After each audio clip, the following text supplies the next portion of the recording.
Welcome to Animateka's video diary interview. Today we are going to walk and talk with Paulom Bushem, member of the jury. He's a British animator and experimental filmmaker. He made a lot of short films that were shown all over the world on big festivals, and he made also one feature film, Paulom, in 2012, which tells a story about a dystopian futuristic city. In his work, he merges boundaries and breaks them of animation, documentary and fiction. Mathematics is a totally artificial system. This is what makes math such a powerful tool. Its independence from the natural systems and their forces which encumber us so. Gravity, entropy, time itself. But we can use math to calculate these forces for us. I was working in live action experimental movies for a long time. It's a very difficult area in the UK and really around the world because I was doing kind of cross-genre between drama and documentary, and they were experimental.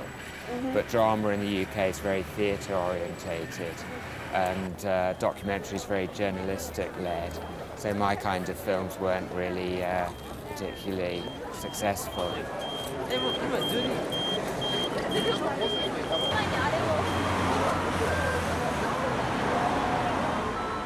And in the 90s, I applied for an animation, a kind of experimental animation.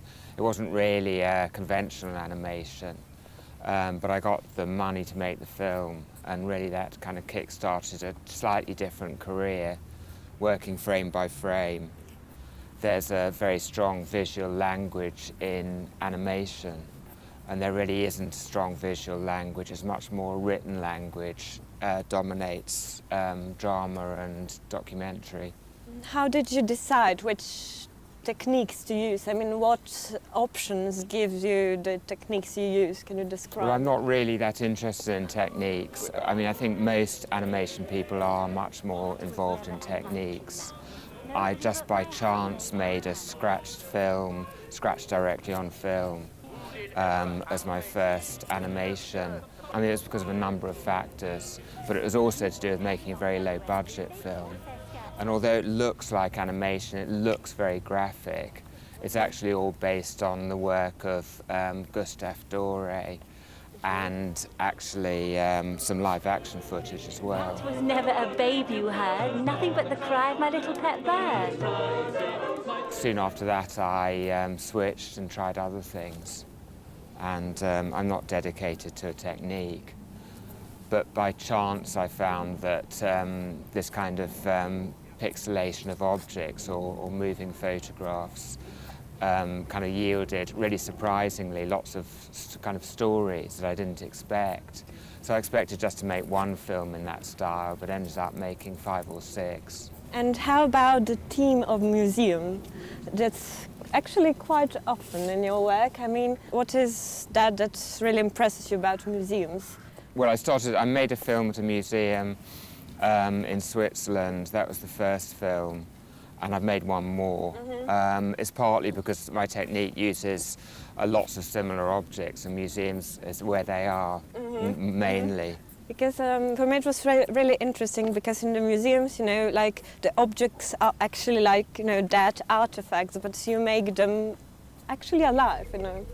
Yeah, I mean, it's a paradox, because I made a film with butterflies and insects all in an insect collection, and they appear to be alive, even though there's a pin in all of them, which you can see, even though they're moving frame by frame, it's moving very quickly.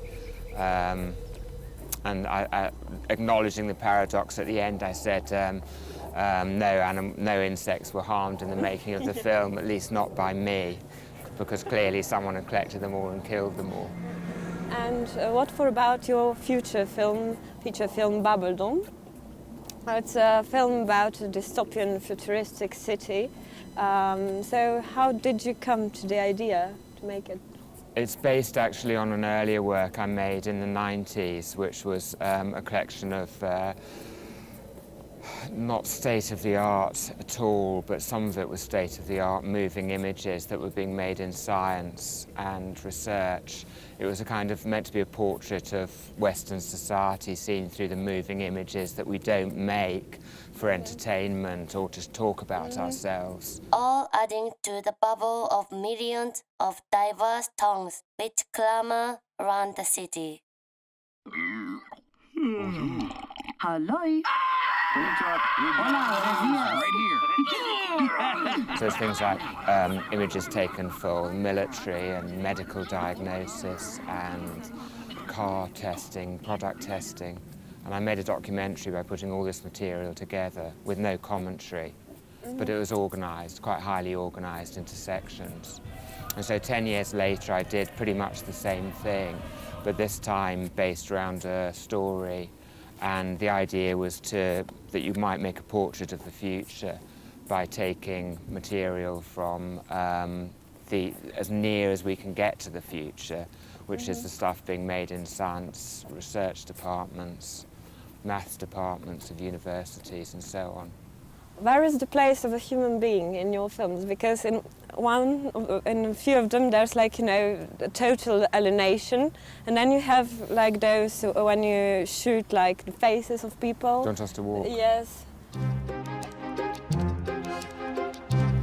Well, it's true in Babeldom there aren't people. Well, there are two people, there are two narrators, but on purpose I wanted to show a kind of landscape without people, or people very, very distant.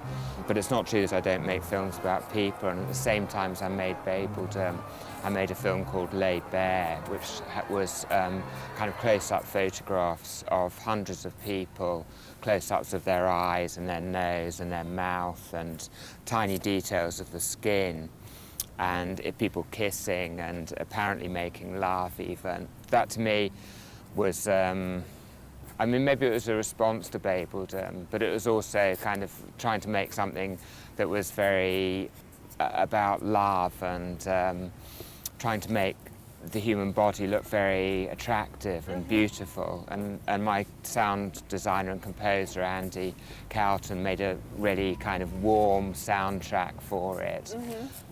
So it's not that I don't make films with people. Okay, yeah. But by the way, shooting in a museum with insects or something like that is a lot cheaper than shooting a lot of people and a lot easier. Okay, and you know, also insects don't complain if you ask them to take off their clothes. And if you want to shoot a lot of naked bodies, you know, you have to be a bit tactful.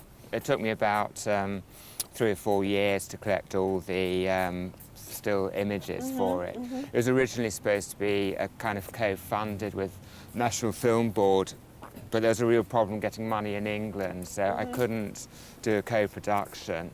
And in the end I collected so many images that I just thought I'd make the film anyway without any budget, so it was a self-funded film. But I was going around asking, whenever I did a film course, I asked my students if I could take photos of them. I carried the same light and the same reflector, so the light would always be the same. And I was just telling my students at Nova Gorica that they were really lucky I finished the film, otherwise they'd have to strip off and be filmed for me.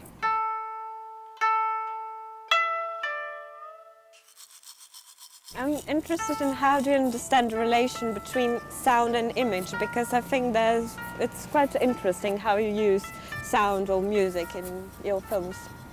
Yeah, well, I think it's very important for me. I think with animation, sound is really important, more important than with live action film, because sound often is used to describe a kind of space that isn't necessarily fully drawn or fully realised in the film. In fact, when we're teaching and students want to make a crowd scene and they want to draw 100 people, what we normally say is do a close-up and then just put on the noise of 100 people in the crowd. But in my films, occasionally I have to use sound to reinforce the image, but I also, I prefer using sound to kind of make new ideas for the audience.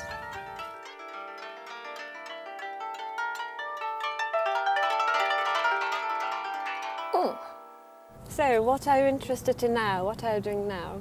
I'm just finishing a film another kind of frame-by-frame film that I've shot in Switzerland, and I'm literally finishing it at the moment. I'm just colour grading it while I'm at the festival. And next year, it looks like I'm shooting a film in Portugal, another pixelation. Actually, it is another museum film, so it'll be the third museum film. It's a private collection of motorcycles. Oh, wow. Maybe 1,000 motorcycles, and we're going to take them on a journey, frame by frame.